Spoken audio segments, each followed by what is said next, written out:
mi nestačila tá pozícia toho logistu. Vlastne ešte aj ono sa to tak prelínalo, ten Cold Pass a môj marketing v Gavaplaste, lebo to ešte som nepúšťal a Cold Pass, keď začínal ako keby ten marketing. Áno. Ja som pustil Cold Pass až potom, kedy som vedel, že vlastne reálne ma viacej baví tá Gava. Aj som v tom videl väčší potenciál.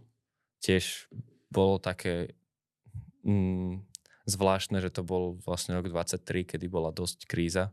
Nehovorím, že už není, ale vtedy bola dosť kríza.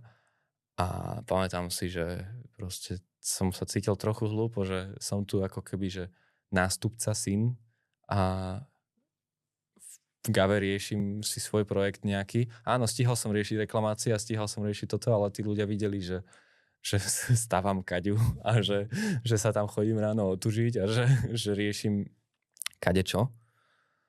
A vtedy sa v podstate tak preklopilo to úsilie z Cold Passu, ktorý sa zamrazil otužilecky, na teda Gavu. A vtedy sme vlastne začali riešiť ten marketing.